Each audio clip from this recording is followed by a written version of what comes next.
E vamos falar sobre esse cara aqui, ó. Val, é ele mesmo que vocês estão pensando, Val Kilmer, o ator. Tem um documentário sobre ele no Prime Video, tá aqui, ó, documentário Val.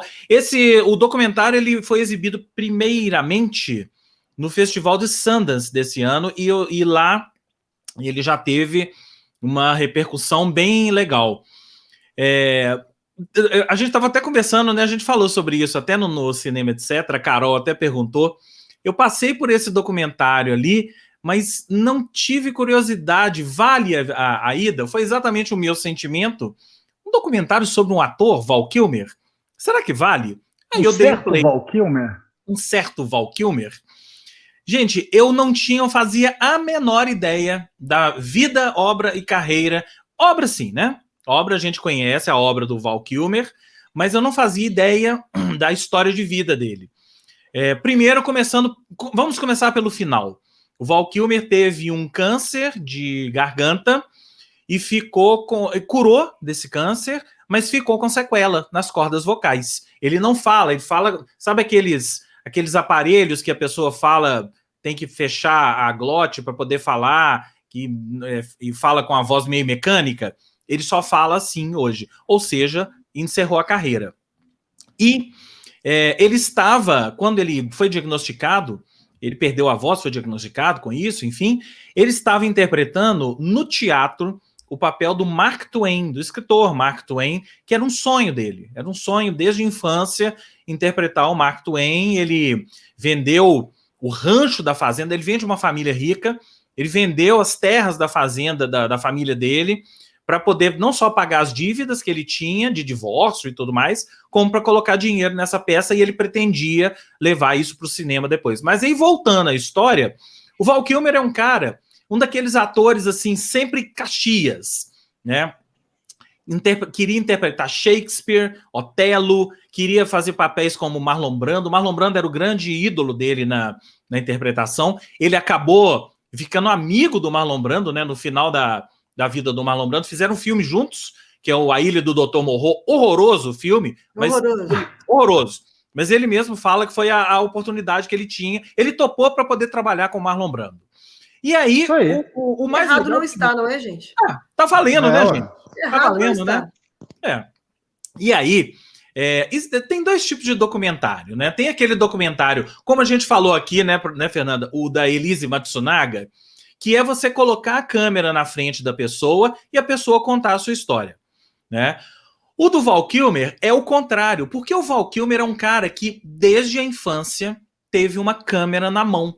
Então, ele, desde a infância mesmo, tem imagem dele com os irmãos, com 5, 6 anos de idade, 7 anos, sei lá, com a câmerazinha na mão e fazendo filme caseiro, né? Inclusive, ele tem um irmão que morreu muito cedo, né?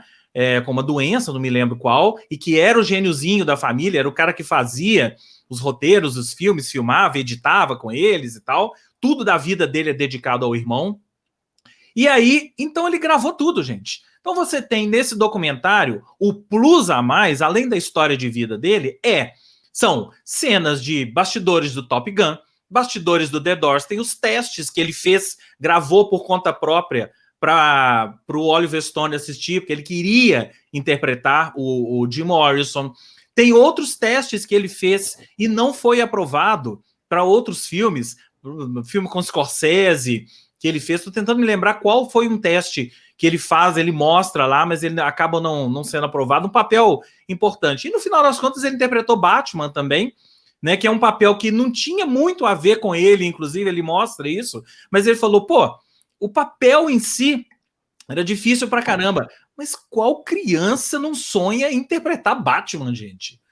É um papel que você não pode dizer não, né? Claro. E aí ele vai interpretar o Batman. E ele sempre foi tido como um ator muito difícil, né? Difícil de lidar e tal. Você assistindo ao documentário e pegando a personalidade dele, você entende o porquê dessa dificuldade de relacionamento dele. Não é dificuldade, ele era um cara intenso, vamos dizer assim. Era um cara intenso que se preparava muito e... o The Doors tá aí para mostrar, né, gente? The Doors tá aí. Ele ficou 1 ano se preparando para interpretar o Jim Morrison, aí pegando os trejeitos e vendo todos os filmes e vídeos. Ele incorporou mesmo o Incorporou. Jim Morrison. Então ele era assim. Ele era assim em tudo na vida dele. Um pai extremamente carinhoso, uma esposa ao longo da vida inteira, né? Hoje ele é separado dela, mas se dão muito bem. Os filhos, um dos filhos, inclusive, é quem narra o documentário. É como se fosse a voz do pai. É muito legal isso. Ele escrevendo assim, eu, Val Kilmer, mas a voz que está no filme é a voz do filho. E tem as cenas do filho gravando a locução e o pai vindo abraçar ele no final. É muito legal, gente. Muito legal. E assim, eu achei surpreendente a história de vida dele. O Val Kilmer tá aí. Hoje ele fica participando de convenções de Batman, convenções de Top Gun, esse tipo de coisa, e assinando, autografando pôster para os fãs, né? Esse tipo de coisa. Mas é um ator que, assim, eu não esperava nada do documentário, achei que fosse só mais um veículo para mostrar vida e carreira, para mostrar a carreira do cara, mas é um documentário super emocionante, tocante, de um cara que tem uma história de vida Quantos anos peculiar. ele tem, você sabe? Ele deve ter hoje uns 60 anos, ou talvez não tenha chegado a 60, vou até olhar aqui. Ele não tá... Ele envelheceu uns 60 já, ué. Ele é a geração Tom Cruise, né? Ele tem 61. 61. Ah, ele é da geração Tom Cruise. Tom Cruise acho que fez 59, não foi? O Top Gun, geração Top Gun. Top Gun, né? Top Gun. Fizeram juntos Top Gun. Né? Ele é geração Tom Cruise, ele é geração Sean Penn. Né? Inclusive tem cenas da primeira peça de teatro dele, que é ele, o Sean Penn e o Kevin Bacon. Tem as cenas dos bastidores lá. Muito legal, vale muito a pena para quem gosta desse tipo de documentário. Tá aí no Prime Video. Val, o título é autoexplicativo. Conta a história de Val Kilmer. Certo, pessoas? Certo.